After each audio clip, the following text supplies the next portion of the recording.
Start হয়েছে sir. Okay ठीक है।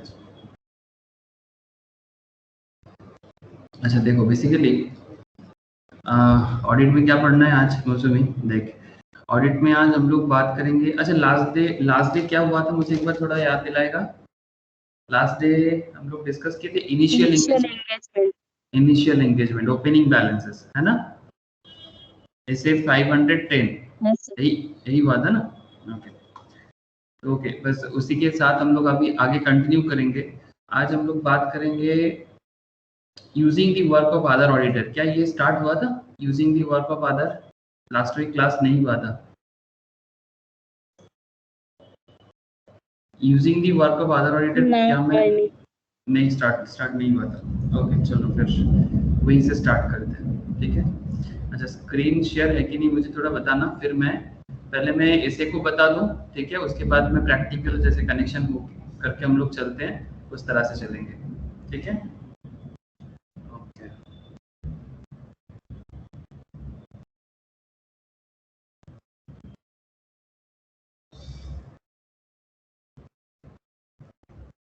স্ক্রিন শেয়ার হয়েছে দেখ তো। হ্যাঁ স্যার। ओके चलो सर ऑडिटिंग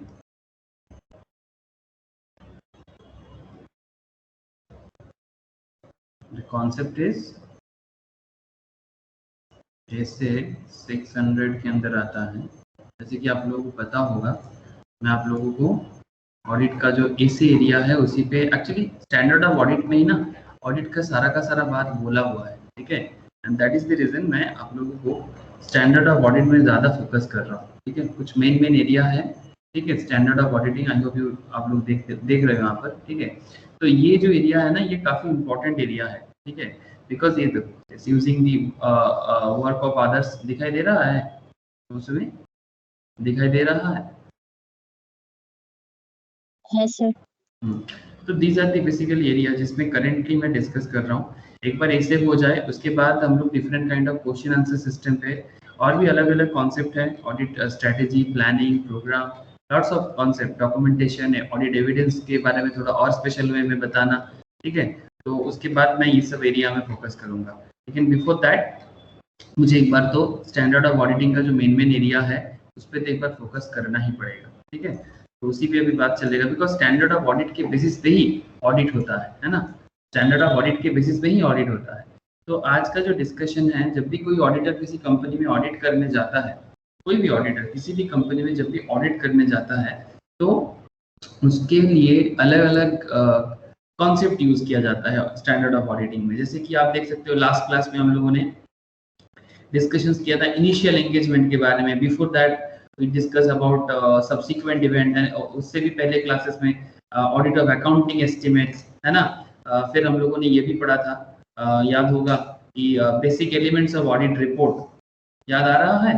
हेलो हाँ मौसमी, आज तो बाकी लोग नहीं है, ओके याद आ रहा है। तो चलो सर हम लोग अभी बात कर लेते हैं यूजिंग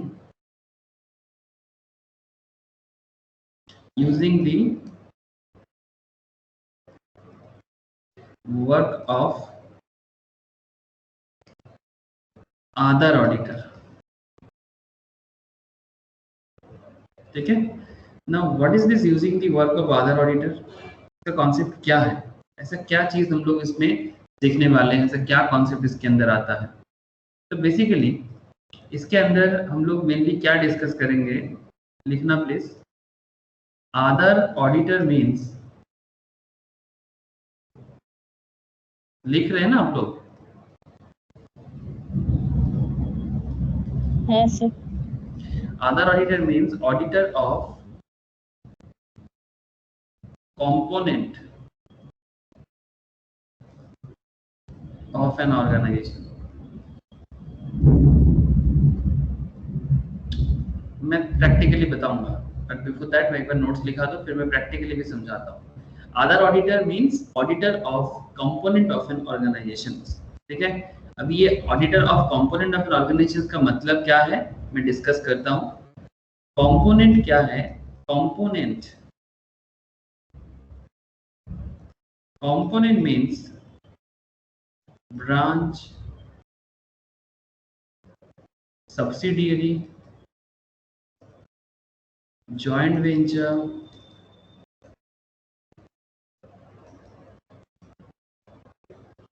associates,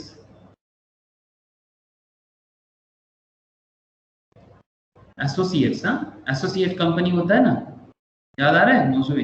एसोसिएट कंपनी होता है अगर किसी कंपनी में किसी का दूसरे कंपनी में एटलीस्ट 20% का कंट्रोलिंग रहता है तो उस कंपनी को दूसरे कंपनी का एसोसिएट कंपनी बोलता है। कंपनी लॉ में पढ़े होंगे, branch branch company, subsidiary company, joint venture, ये सभी हम लोग कंपनी लॉ में पढ़ते हैं। तो इसलिए सब्सिडियरी होल्डिंग तो पढ़े ही होंगे। हाँ, याद आ रहा है? बोल। Yes, sir. तो कंपोनेंट मींस क्या है? Branch, subsidiary, joint venture, associates of an organisation,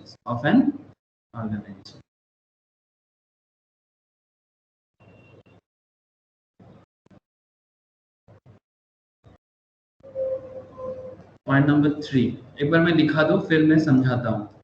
एक बार मैं पूरा नोट्स एक बार आप लोगों को राइट डाउन करवा दूं। This SA is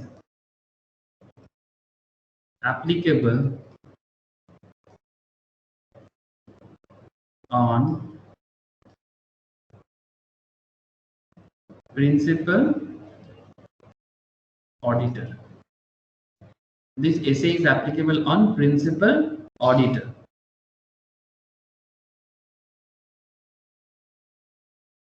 Say for example Reliance auditor या कोई दूसरा भी कंपनी हो सकता है।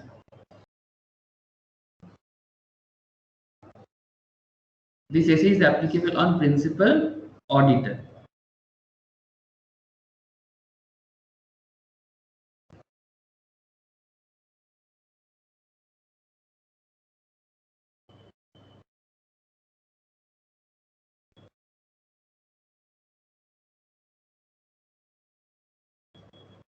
गुड मॉर्निंग प्रियतमा।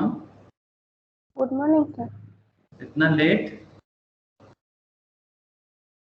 भूल गए थे? हाँ सर। ओके, स्क्रीन शो हुआ है देखो तो। हाँ। अच्छा चलो चलो, यहाँ से मैं अभी तक समझाया नहीं, मैं बस लिखा रहा हूँ। पॉइंट थोड़ा लिख लो, जैसे कि पॉइंट 3 से थोड़ा सा कितना पॉइंट लिखाया मैंने, इतना लिखाया आंसर, ठीक है? 1 2 3 इतना जगह छोड़ के पॉइंट नंबर 3 को लिखो। This SA applicable on principal auditor, reliance auditor, whose financial statement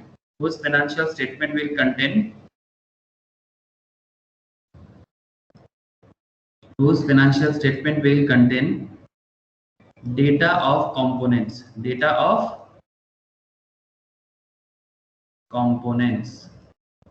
whose financial statement contains data of components। ठीक है, लिखा आप लोगों ने?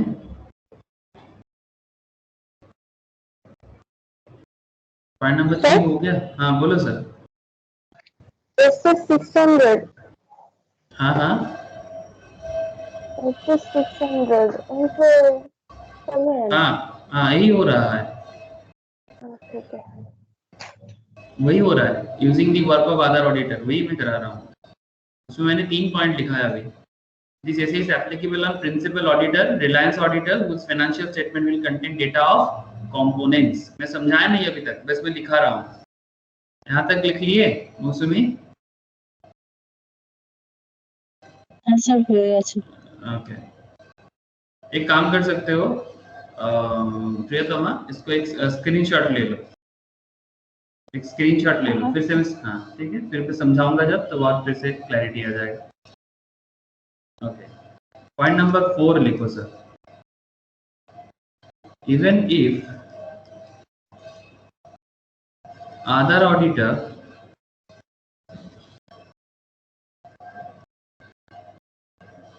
say, even if other auditors say a branch auditor gives a,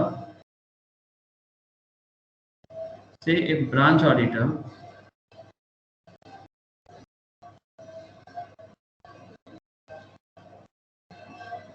gives a qualified report, gives a qualified और adverse report. It is not compulsory. It is not compulsory for principal auditor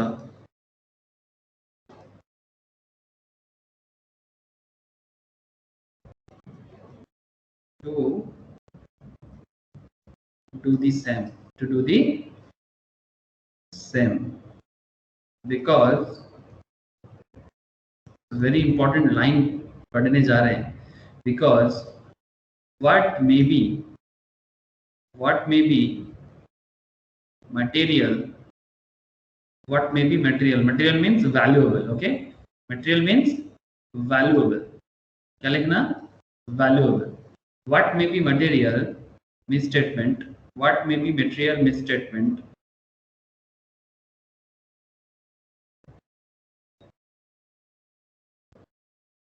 What may be material misstatement for branch?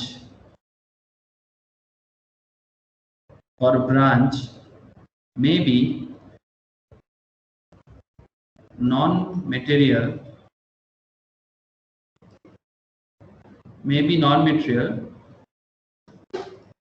For the entire organization. What may be material misstatement for the branch? May be non-material for the entire organizations. अगर आप लोगों ने लिख लिया यहाँ तक तो फिर मैं आगे बढ़ूंगा.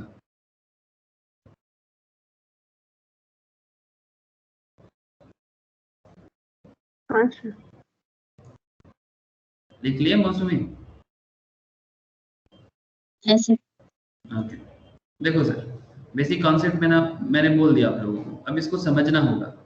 अब ये जो पॉइंट मैंने आप लोगों को लिखाया, that is using the work of other auditor, इस पर्टिकुलर पॉइंट को अंडरस्टैंड करना जरूरी है. सर जब कोई बड़ा कंपनी होता है ना, से फॉर एग्जांपल, चलो देखते हैं.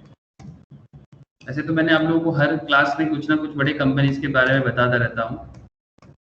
देखते हैं सर रिलायंस का ऑडिट रिपोर्ट हम लोगों को मिलता है कि नहीं मिलता. आई थिंक मिल जाएगा. ये रिलायंस का एनुअल रिपोर्ट निकल रहा है. देखते हैं सर एनुअल रिपोर्ट में क्या दिखता है. देखो सर, दिख रहा है आप लोगों को इंटीग्रेटेड एनुअल रिपोर्ट 1920. हाँ सर, दिखाई दे रहा है रिलायंस का. हाँ सर. ओके, ये धीरूभाई अंबानी है, फाउंडर ऑफ रिलायंस. ठीक है. Okay, now point is that हम लोग क्या बताने वाले हैं आप लोगों को. देखो आप लोग देखो कि ये एक्चुअली कंपनी का एनुअल रिपोर्ट है. मैं अगेन बोल रहा हूँ कि ये सब मैं नॉर्मली स्टॉक मार्केट का जो फंडामेंटल एनालिसिस है ना, उसमें मैं स्टूडेंट्स को समझाता हूँ किस तरह से इसको पढ़ना है. बट आप लोग अभी इसमें क्या फोकस करोगे? सिर्फ ऑडिट एरिया में फोकस करना है. ठीक है, सिर्फ ऑडिट एरिया में फोकस करना है. Just look here, corporate overview, management review, governance, financial statement. जैसे ही फाइनेंशियल स्टेटमेंट में आ गए, आप लोगों को दिखाई दे रहा है, देखो तो, independent auditors report on financial statement दिखाई दे रहा है या फिर नहीं दिख रहा है? बोलिएगा. हाँ सर, दिख रहा है. एक मिनट रुको, मैं पेन नहीं लिया, पेन लेके दिखाता हूँ. जस्ट अ सेकेंड, पेन लेके दिखाता हूँ लोगों को. इंटरेस्टिंग फैक्ट क्या है? बहुत सारे फैक्ट्स है सर, इंटरेस्टिंग फैक्ट है बहुत सारे. मौसमी देख, फाइनेंशियल स्टेटमेंट दिख रहा है मौसमी? प्रियतमा दिखाई? हाँ, इसमें देखो. हाँ सर. एक पॉइंट है स्टैंड अलोन बोल के. स्टैंड अलोन मतलब सिर्फ रिलायंस का जो मेन कंपनी है उसका. स्टैंड अलोन मतलब सिर्फ मेरा खुद का बिजनेस का डिटेल्स. और सर यहाँ पर और एक देख सकते हो आप, कॉन्सोलिडेटेड. क्या दिख रहा है? कॉन्सोलिडेटेड दिखाई दे रहा है? हाँ सर. सर ये स्टैंड अलोन और कॉन्सोलिडेटेड, देखो सर आप देख सकते हो यहाँ पर आपको स्टैंड अलोन में क्या दिख रहा है? independent auditors report on financial statement, balance sheet, statement of PL, statement of changes in equity, cash flow, notes to financial statement. Consolidated में भी आप थोड़ा ध्यान दो, independent auditors report, consolidated financial statement, consolidated balance sheet, consolidated profit and loss account, consolidated change in equity, consolidated cash flow statement. दिखाई दे रहा है ना? सर क्या ये दोनों में डिफरेंस क्या है? सर डिफरेंस ये है, ये स्टैंड अलोन मतलब सिर्फ और सिर्फ रिलायंस का जो उसका एकदम 100% उसका है वो बिजनेस, रिलायंस का जो 100% ओन बिजनेस है, ठीक है, 100% ओनरशिप जिसमें उसका है, वो बिजनेस को स्टैंड अलोन में रखा जाता है, ठीक है, वो वाला बिजनेस को स्टैंड अलोन में रखा जाता है। तो फिर कंसोलिडेटेड में कौन आता है? सर कंसोलिडेटेड में आ जाता है वो वाला बिजनेस जैसे कि रिलायंस का कोई सब्सिडियरी है, क्या है सर? रिलायंस का कोई सब्सिडियरी है जिसपे रिलायंस का क्या है सर? सब्सिडियरी है, एसोसिएट्स कंपनी है, मतलब रिलायंस का शेयर होल्डिंग है उसमें। What is the meaning of subsidiary and holding? अगर एक कंपनी का दूसरे कंपनी में 50% से ज्यादा होल्डिंग हो जाता है तो दोनों कंपनी को एक दूसरे का होल्डिंग और सब्सिडियरी कहता है ना। जैसे मानो कि रिलायंस अगर किसी दूसरे कंपनी का 50% होल्ड करता है, मोर देन 50%, हाँ, मोर देन 50% किसी दूसरे कंपनी का, किसी एबीसी लिमिटेड का, तो एबीसी लिमिटेड का अगर मोर देन 50% रिलायंस होल्ड करता है तो इस कंपनी को क्या कहा जाएगा? हेलो, एबीसी लिमिटेड में अगर रिलायंस का, हाँ, तो फिर एबीसी लिमिटेड को कहा जाएगा सब्सिडियरी और रिलायंस को कहा जाएगा होल्डिंग, है ना। तो बेसिकली पॉइंट इज दैट कि ये जो using the our work of other auditor का सिंपल मतलब ये होता है कि जब एक ऑर्गेनाइजेशन के अंदर और भी काफी सारा कंपनी का वो शेयर होल्ड करता है, जैसे कि रिलायंस दूसरी कंपनीज का शेयर होल्डिंग करता है, ऐसे बहुत सारे कंपनीज है जिसमें रिलायंस का शेयर होल्डिंग है, ठीक है सर। कैसे पता चलेगा?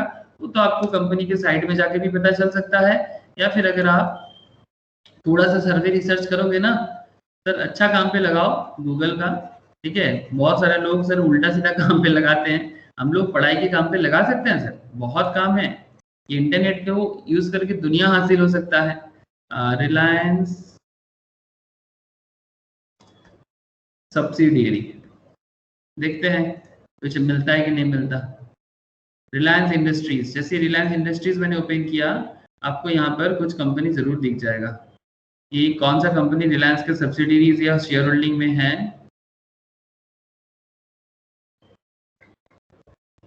ये देखो सर, रिलायंस इंडस्ट्रीज के अंडर में क्या क्या सब्सिडियरीज के हिसाब से है। जियो प्लेटफॉर्म, ये रिलायंस का सब्सिडियरी है, मतलब इस पे रिलायंस का शेयर होल्डिंग है। दिखाई दे रहा है आप लोगों को? हाँ सर, दिखाई दे रहा है आप लोगों को? हाँ सर। ओके, ठीक है सर। नाम सुन के तो आप लोगों को ऐसे लग रहा है सर जियो तो पूरा का पूरा रिलायंस का है। ये सर जियो का है, बट बात है रिलायंस इंडस्ट्री का। मैं यहाँ पर बात कर रहा हूँ, रिलायंस इंडस्ट्री एक बड़ा कंपनी है, उसके अंदर में कितना कितना कंपनी में रिलायंस का शेयर होल्डिंग है। अलग अलग बिजनेस चलाते हैं रिलायंस। रिलायंस कोई एक तरह का बिजनेस नहीं चलाता, रिलायंस के अंदर में ना वैराइटीज काइंड ऑफ बिजनेस चलता है। आप यहीं पर देख सकते हो, रिलायंस जियो है, रिलायंस रिटेल आप लोग जानते हो ना, ये Reliance trend, Reliance fashion, Reliance footprint, ये सब होता है ना। हाँ सर, हाँ सर। हाँ, Reliance trends, Reliance digital, Reliance super, Reliance mart, Reliance I store, home kitchen, market, बहुत सारे हैं सर, ठीक है। रिलायंस लाइफ साइंस बोल के भी एक है, बायोटेक्नोलॉजी लेवल में काम करते हैं, मॉलिक्यूलर साइंस में। रिलायंस लॉजिस्टिक्स भी है सर, जो प्रोडक्ट इधर से उधर ले जाने का काम करता है। रिलायंस सोलर बोल के है, सोलर पावर में काम करते हैं। रिलायंस इंडस्ट्रियल इंफ्रास्ट्रक्चर लिमिटेड, ठीक है। अच्छा सर, नेटवर्क 18, ये नाम सुने हो, टीवी में आता है नेटवर्क 18। अरे सर इसके अंदर क्या क्या आता है देखो, वायाकॉम 18 आता है, हिस्ट्री टीवी 18 आता है, Viacom A+E network, ETV network, Colors TV brand, जानते हो ना ये सब चैनल के बारे में।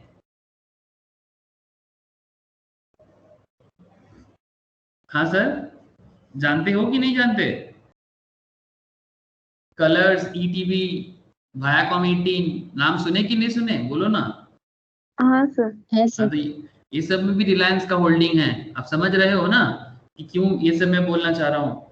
ठीक है, Reliance sewer, MB, now floats, model economic township, Reliance strategic business venture limited, बहुत सारे हैं। ठीक है, एसोसिएट्स में भी है।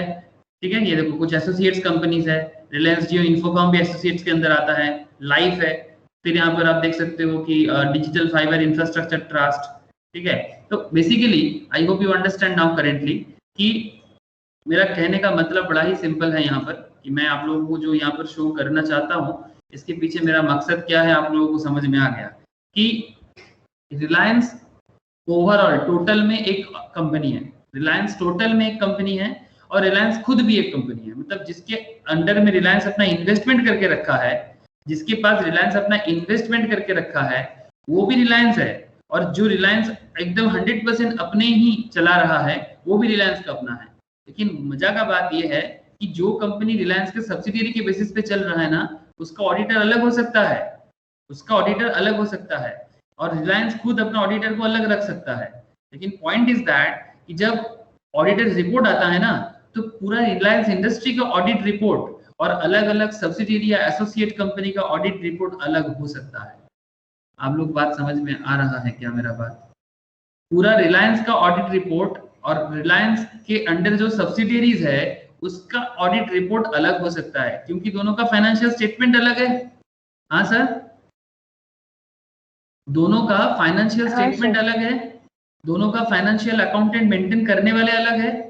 तो दैट इज द रीजन, यही रीजन है कि हो सकता है कि रिलायंस का जो सब्सिडियरीज है, ठीक है, जैसे कि मानो कि नेटवर्क 18, जैसे मानो कि नेटवर्क 18 ने अपने ऑडिट रिपोर्ट बनाया, ठीक है, जिसमें वो ऑडिट रिपोर्ट जो ऑडिटर है, ठीक है, जो कंपनी का ऑडिटर है जो ऑडिट करने आया है नेटवर्क 18 में, वो कंपनी के बारे में वो इंडिपेंडेंट, ये देखो सर, ये ऑडिट रिपोर्ट आया है यहाँ पर, ठीक है, independent audit report certificate corporate governance as per the provision of chapter 4 of security exchange board of India, SEBI के हिसाब से ऑडिट हुआ है।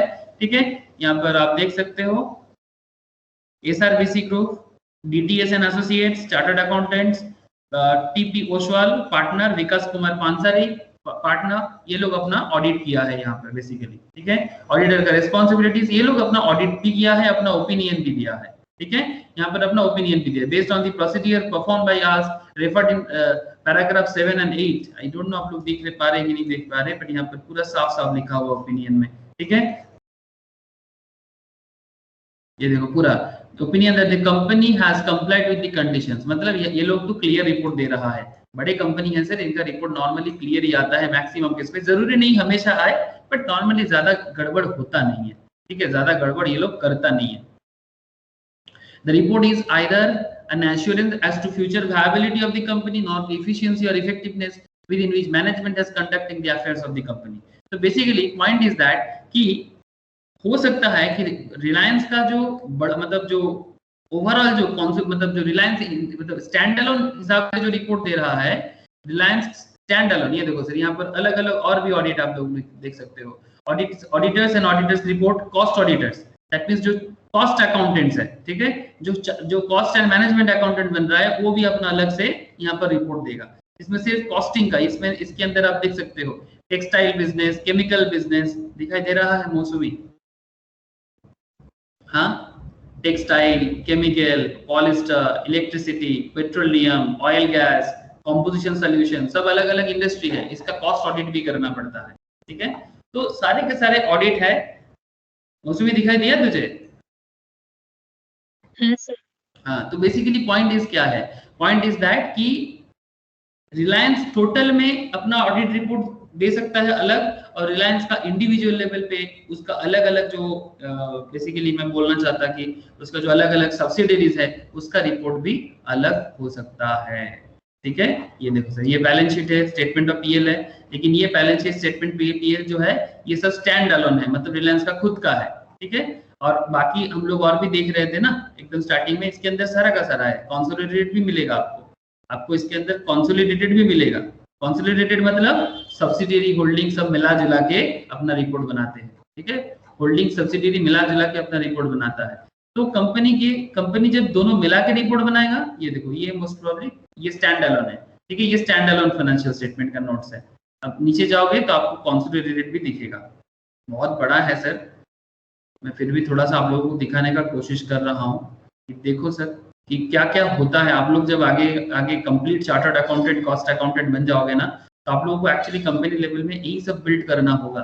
तो मैं अभी से आप लोगों को थोड़ा बहुत कनेक्शन करा के देने का कोशिश करता हूँ प्रैक्टिकल लेवल पे, ताकि आप लोग समझ में आ जाए आप लोगों को कि क्या चलता है, क्या होता है ना। ऐसा कभी ना हो कि आसमान से टपका और खजूर पे लटका। हाँ सर, ये देखो दिख रहा है क्या लिखा है, कंसोलिडेटेड फाइनेंशियल स्टेटमेंट दिख रहा है सर? हाँ सर। स्टैंड अलोन भी होता है, कंसोलिडेटेड भी होता है, और उसके ऊपर डिपेंड करके ऑडिट रिपोर्ट भी अलग अलग होता है। ठीक है, तो यही है, यही बात मैं तब से आप लोगों को समझाने का कोशिश कर रहा हूँ। ठीक है, तो मैं थोड़ा प्रैक्टिकल लेवल पे बात करने का कोशिश कर रहा था कि आप लोग देखो कि रियल लाइफ में क्या होता है। ये रिलायंस के रिपोर्ट से ही मैंने आपको बताने का कोशिश किया। अब देखो मैंने आपको जो जो बोला, अब देखो कि पानी बराबर अगर ना लगे तो बोलना। Other auditor means auditors of component of an organisation, that means subsidiary का ऑडिटर, एसोसिएट्स कंपनी का ऑडिटर। ठीक है, तो कंपोनेंट का मतलब भी यहाँ पर मैंने बता के रखा आप लोगों को। Component means branch, subsidiaries, joint ventures, associates और ऑफ एन ऑर्गेनाइजेशन, उनका ऑडिट के बारे में बात चल रहा है। This essay that is standard of audit is applicable on principal auditor, that is Reliance auditor, मतलब जो रिलायंस का मेन ऑडिटर है, ठीक है, उन पे ये बात चल रहा है। उस financial will contain data of components, मतलब मानो कि रिलायंस के बिजनेस का जो मेन बिजनेस है, उनकी डेटा के अंदर उनका कंपोनेंट का डेटा भी रहेगा। ठीक है, कंपोनेंट का डेटा मतलब सर ब्रांच का, सब्सिडियरीज का, उनका डेटा भी रहेगा। इवन इफ, क्या बोल रहा है सर, बड़ा सिंपल बात कर रहा है, बोलता है कि even if other auditor say a branch auditor gives say for example, यहाँ पर लिख लो say a मतलब say for example branch auditor gives qualified or adverse report। qualified ऐसे कितना तरह का रिपोर्ट होता है उसमें, कितना तरह का रिपोर्ट जनरेट कर सकता है auditor? How many types of audit report should be generate? 4 तरह का, है ना सर? 4 टाइप्स का रिपोर्ट जनरेट कर सकता है ना। सबसे बेहतर क्या है? क्लियर रिपोर्ट, मतलब कोई भूल नहीं है ऐसा रिपोर्ट। क्वालिफाइड सेकंड में आता है। क्वालिफाइड मीन्स थोड़ा बहुत छोटा मोटा गलती है, छोटा मोटा, बहुत बड़ा कुछ गलती नहीं है, छोटा मोटा गलती है। और क्या है सर? एडवर्स, है ना। एडवर्स रिपोर्ट मतलब काफी ज्यादा प्रॉब्लम है फाइनेंशियल स्टेटमेंट्स में, काफी ज्यादा प्रॉब्लम है फाइनेंशियल स्टेटमेंट्स में। और क्या होगा? Disclaimer of opinion. Disclaimer of opinion. Disclaimer of opinion, disclaimer of opinion. अब बात को समझो। से फॉर एग्जांपल हमारे यहाँ पर रिलायंस कौन था? मेन इंडस्ट्री, है ना। रिलायंस यहाँ पर कौन है? होल्डिंग है, ठीक है। और नेटवर्क 18 क्या है सर? सब्सिडियरी। किसका? रिलायंस का subsidiary.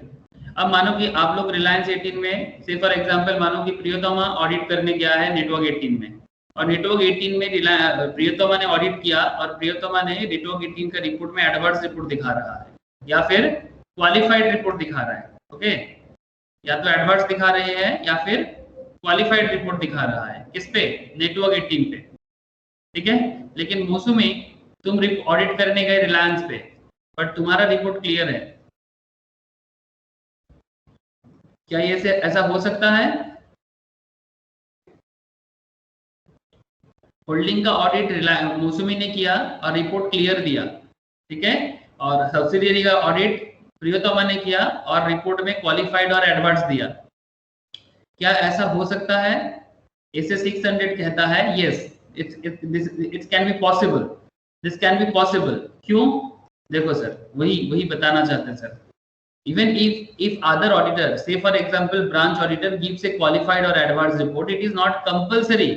It is not compulsory for principal auditor to do the same, because what may be material misstatement?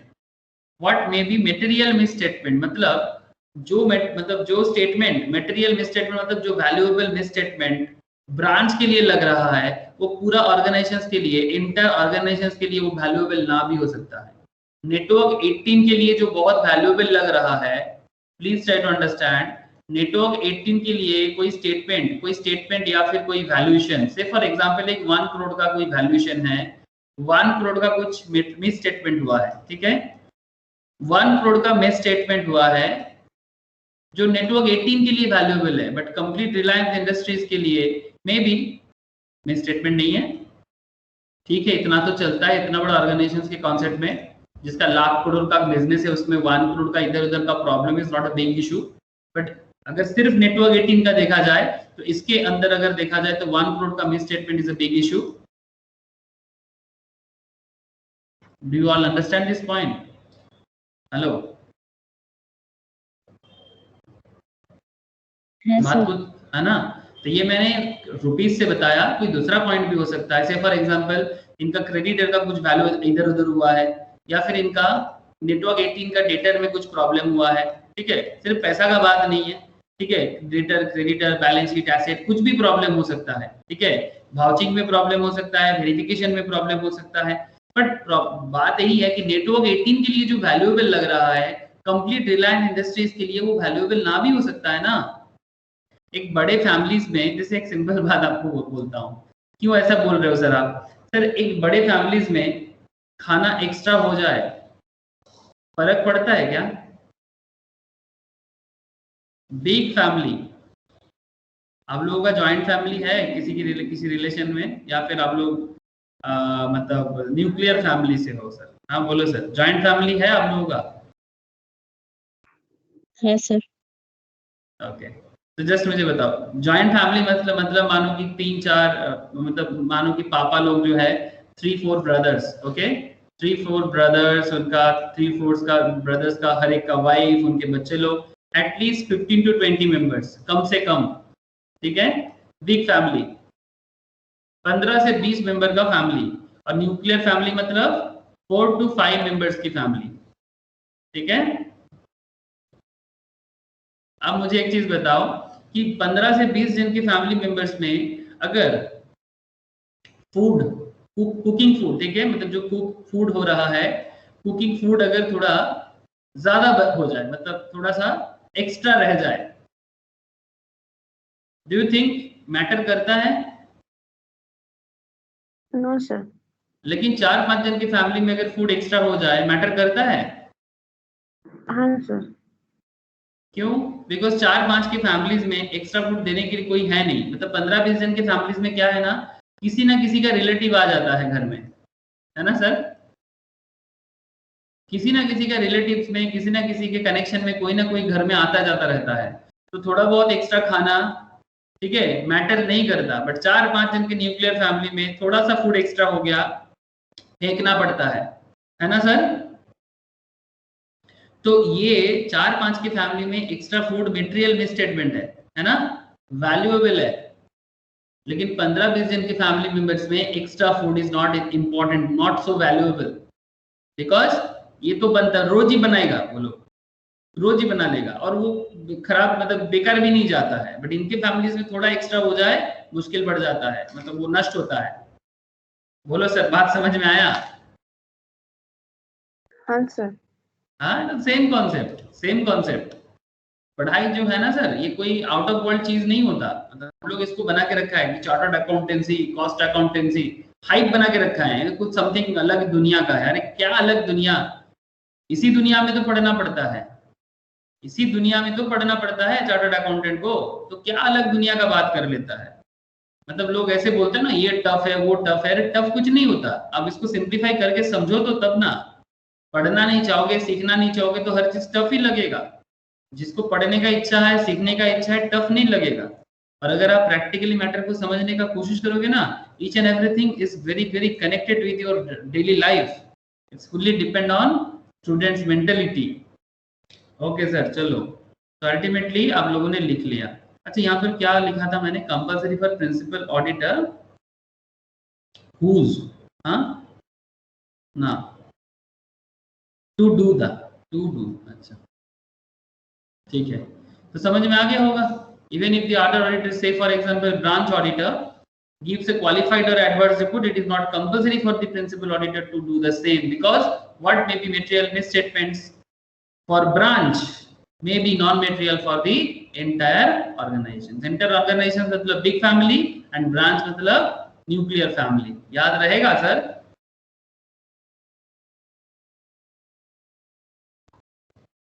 याद रहेगा?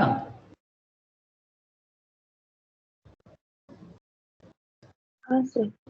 ओके, मौसमी বোঝা গেছে? হ্যাঁ স্যার। Next लिखो using the work of internal auditor.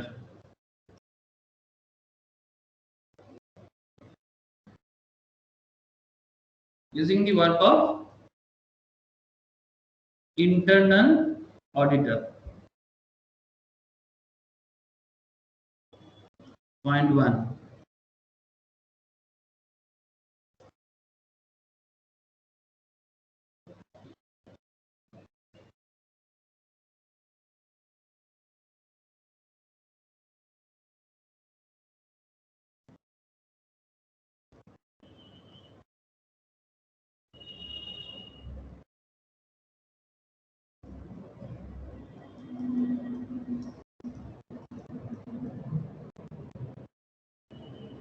These essay are applicable on statutory auditor who wants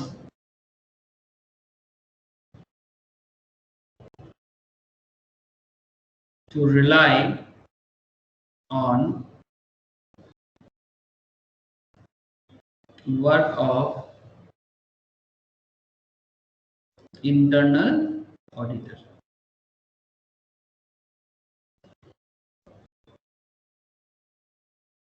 बताता हूं sir कि क्या होता है, पहले थोड़ा लिख लें. Statutory auditor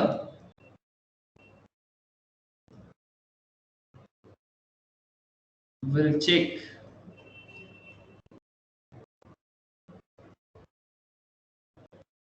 the work performed.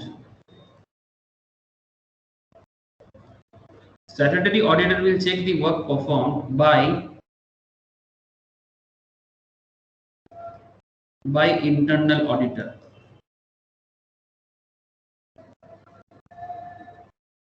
Only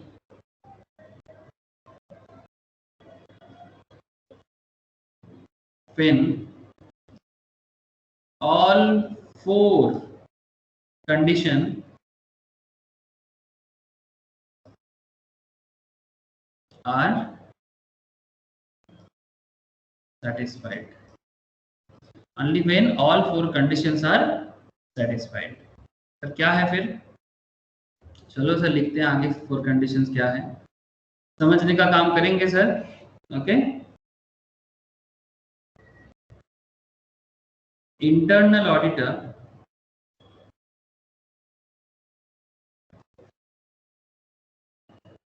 should be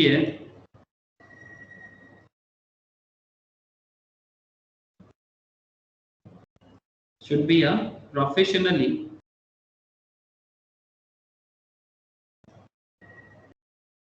competent person.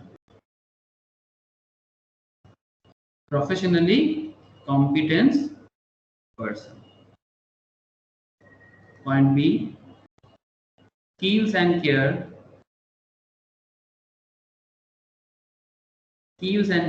should have been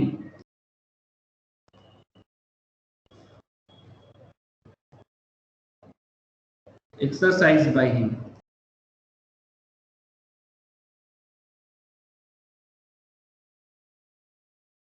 Skills and care should have been exercised by him. Next.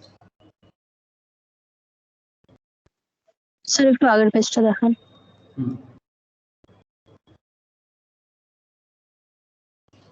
হয়ে গেছে sir.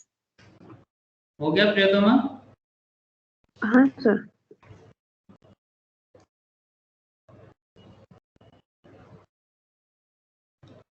He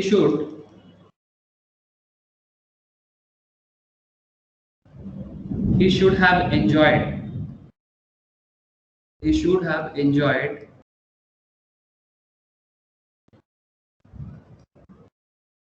independent status.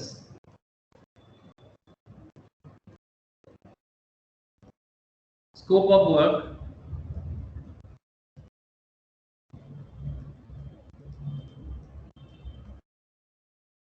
should have been wide. Should have been wide. और भी लिख लो, एक बार मैं समझाऊंगा.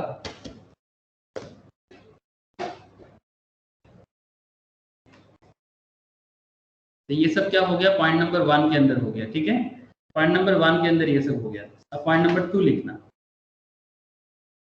ठीक है, पॉइंट नंबर 1 के अंदर ये सब हो गया, पॉइंट नंबर 2 लिखना.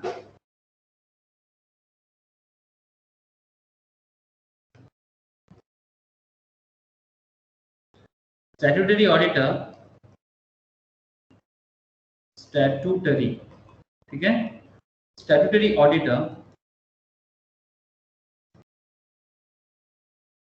must check source data, must check source data used by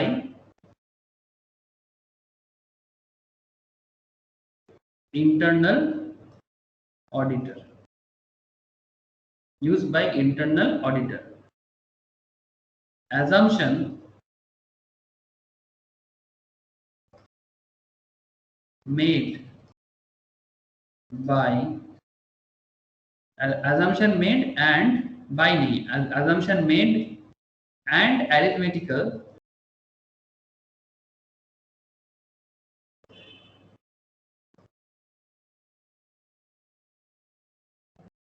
accuracy, arithmetical accuracy before relying on internal auditor.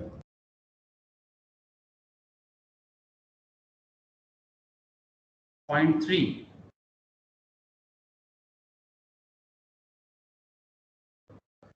even if statutory auditor relies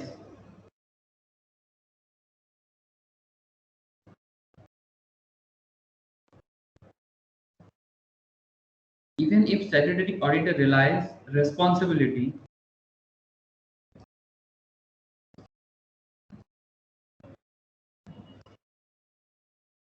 to form audit opinion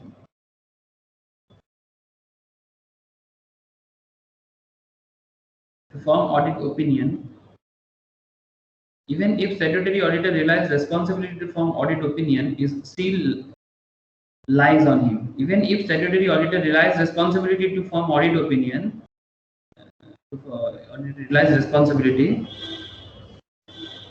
अच्छा, इसको इस तरह से लिखो, even if statutory auditor realize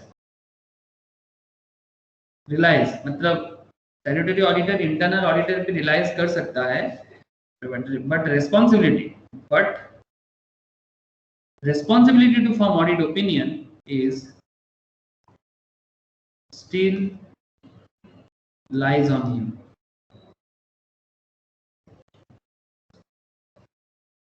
लिख लिया sir? हाँ sir.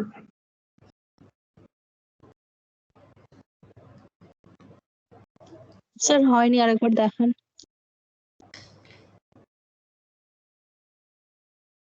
হয়ে গেছে.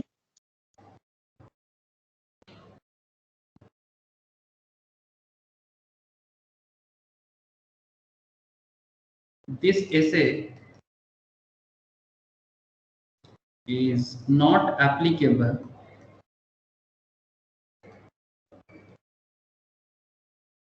in following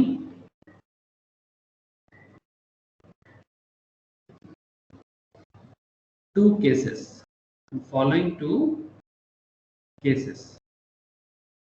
A, where internal auditor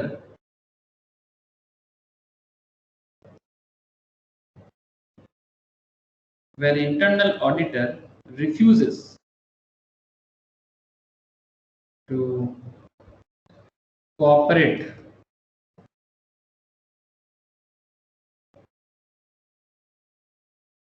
statutory auditor. And point B, where internal auditor was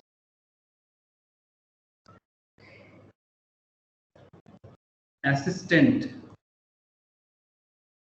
of a statutory auditor.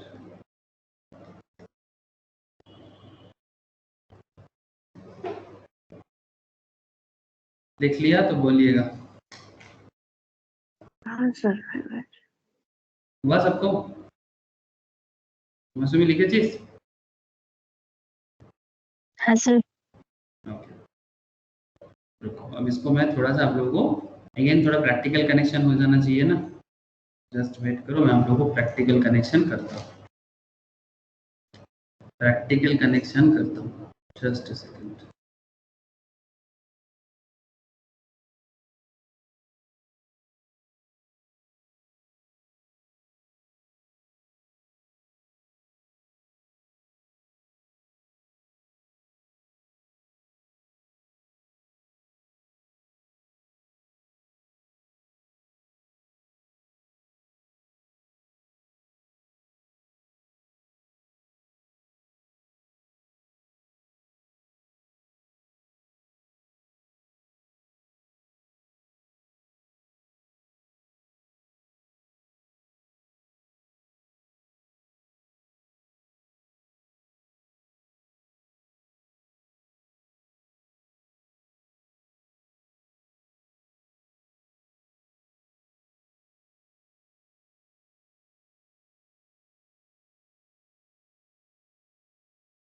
Sir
hello, मेरा आवाज आ रहा है आप लोगों को? हाँ सर। ओके, ऐसे टेक्निकल कुछ एरर हो गया था। प्रियतमा आ रहा है आवाज? हाँ सर ओके, जस्ट होल्ड करो।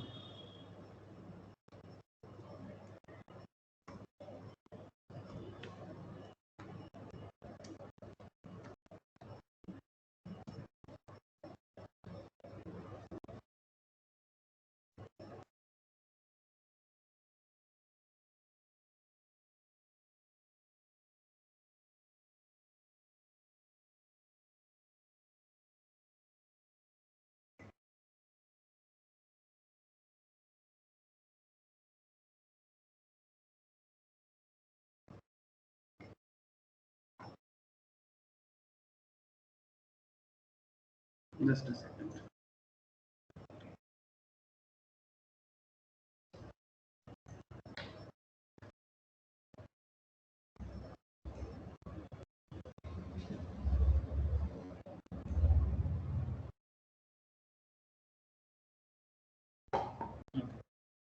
तो अल्टीमेटली स्क्रीन शेयर हुआ कि नहीं, देखो ना। हाँ सर, हाँ जी।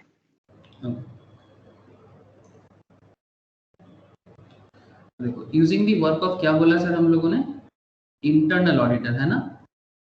इंटरनल ऑडिटर सर, ये इंटरनल ऑडिटर बहुत वाइटल जॉब है, जानते हो।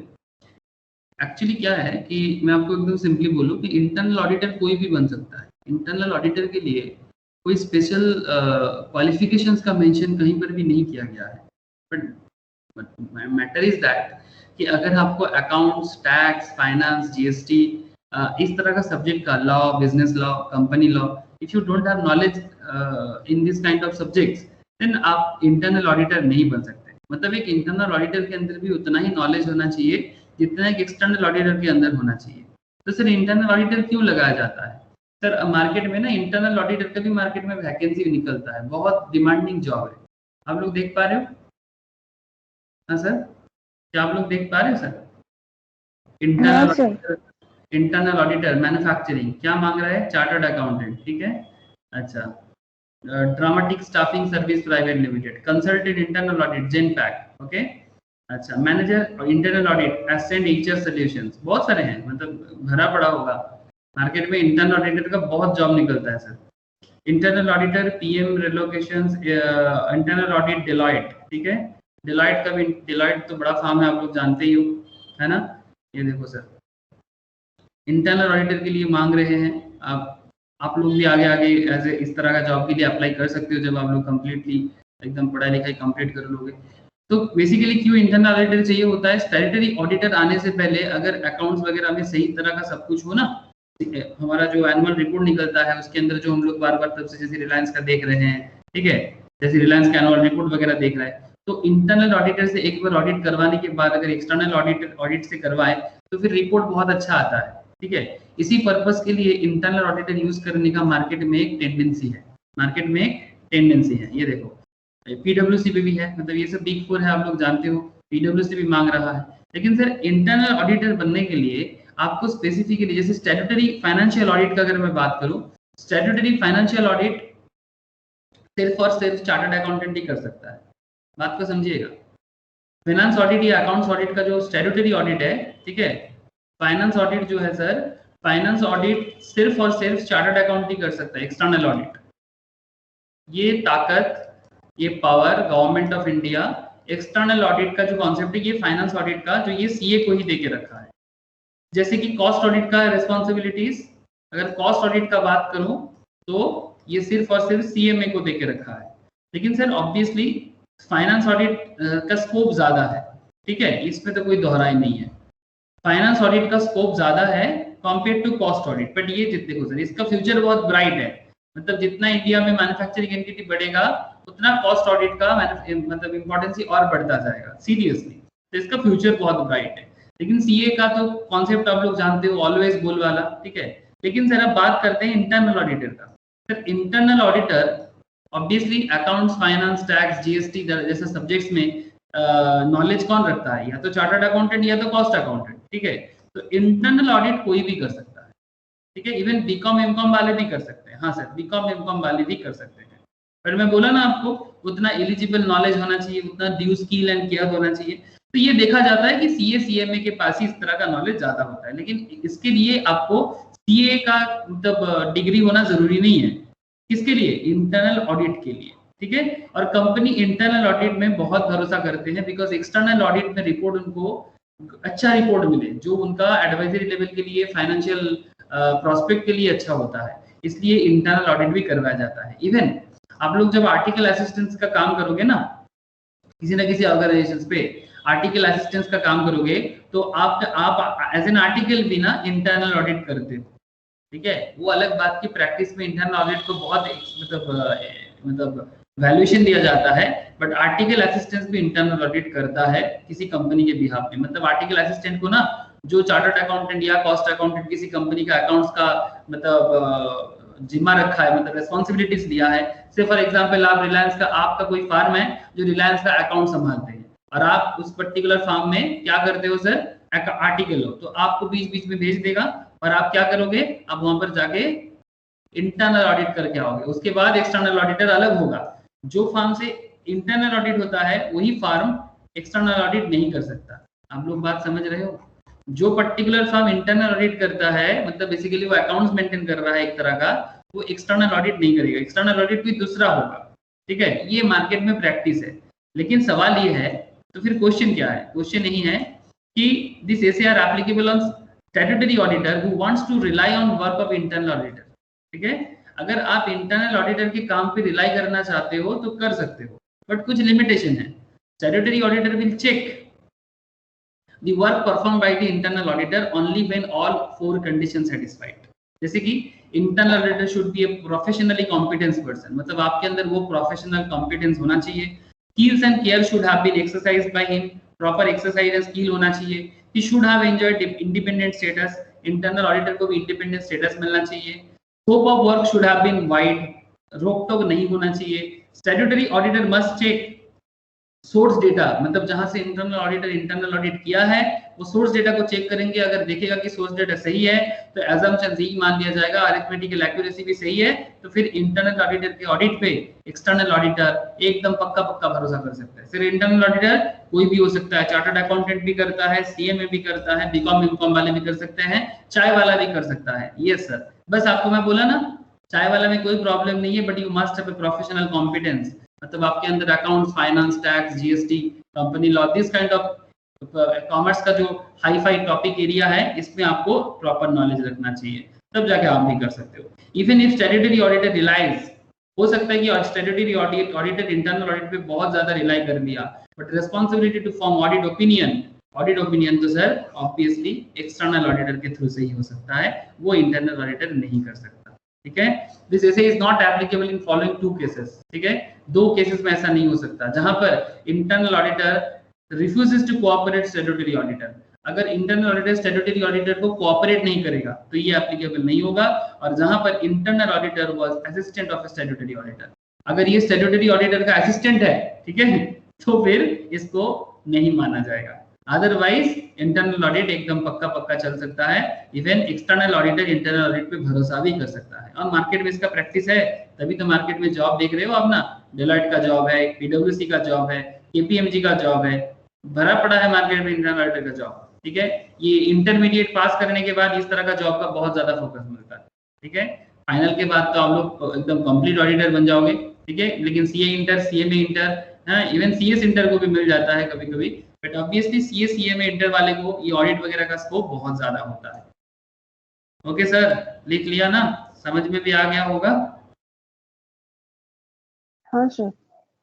मौसमी বোঝা গেছে? है सर। बस इतना ही है आज। फिर नेक्स्ट दिन हम लोग कॉपी में लिख के रखो तो सर एक्सटर्नल कंफर्मेशन, कॉपी में लिख के रखो, एक्सटर्नल कंफर्मेशन पढ़ेंगे। ठीक है স্যার গ্রুপ 2 এর एग्जाम কি পিছিয়ে গেছে? গ্রুপ 2 এর এক্সামের ব্যাপারে এখনো কিছু বলেনি প্রপারলি। এখন গ্রুপ 1 টাই তো জুলাইতে হওয়ার কথা, ওটা কি হচ্ছে দেখি, তারপর বলছি। কেন ইনস্টিটিউট কি কিছু মেসেজ পাঠিয়েছে? না না, কিছু পাঠায়নি। না এখনো কিছু বলেনি। এখন গ্রুপ 1 টাই তো হোক, মানে এইবারের এক্সামটা হলে বোঝা যাবে। ঠিক আছে, ठीक है, बुझा गया कथा, समझ में आया ना? हाँ सर। हाँ बोलो बोलो प्रियतमा। इससे 600 लिखा है ना?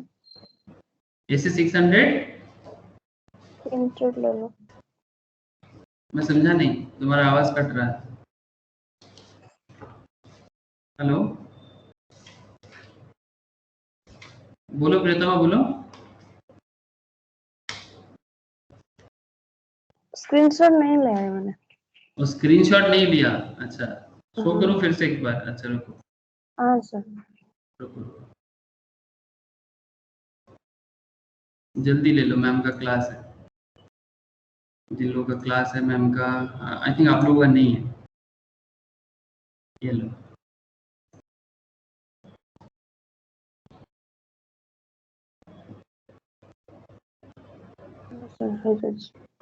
ओके, बाकी तो लिख लिए थे ना?